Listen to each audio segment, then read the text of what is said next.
যেখানে সমস্যাটা শুধু তোমাদের একার, সেখানে সবাই মিলে সারাতে আসবে না। যদি সবার হয় তখন দেখবে সবাই উদ্যোগ নিয়ে সেটাকে ঠিক করতে আসবে। সেম সিচুয়েশানে আমরা কালকের পড়েছিলাম।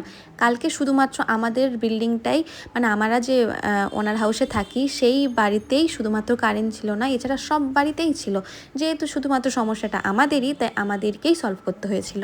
কদিন ধরেই হচ্ছিল, আমাদের লাইট দপদপ করছিল সমস্ত কিছু, তারপরে হঠাৎ হঠাৎ কারেন্ট চলে যেত। আজ কালকেরই হয়েছে মেন সমস্যাটা, 8:30 থেকে প্রায় 12টার কাছাকাছি আমাদের কারেন্ট ছিল না।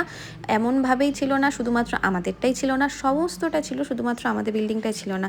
অন্ধকারের মধ্যে তো নাজেহাল অবস্থা। শ্রেয়াংশীকে কীভাবে ব্যস্ত রাখবো বুঝতে পারছিলাম না। এদিকে হাত পাকা দিয়ে হাওয়া যে দেবো, সে এক জায়গাতে বসছেও না। অবশেষে শ্রেয়াংশীর বাবা শ্রেয়াংশীকে নিয়ে বাইরে একটু ঘোরাঘুরি করলো।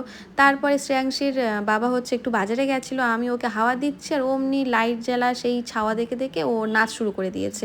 যতবার বারণ করছি, কিন্তু বড়রা বলে নাকি ছাওয়া দেখে নাচতে নেই। ওকে বারণ করছি, শুনছে না, কিন্তু কিছু তো একটা ব্যস্ত রাখতে হবে। তারপরে দেখছি যে রুম মালিকরা ফোন করেছিল, তারপর ইলেকট্রিক অফিস থেকে লোক এসছে, কারণ এটা এমনভাবেই সমস্যা হয়েছে, ইলেকট্রিক অফিস থেকে লোক ছাড়া সারাতেই পারবে না।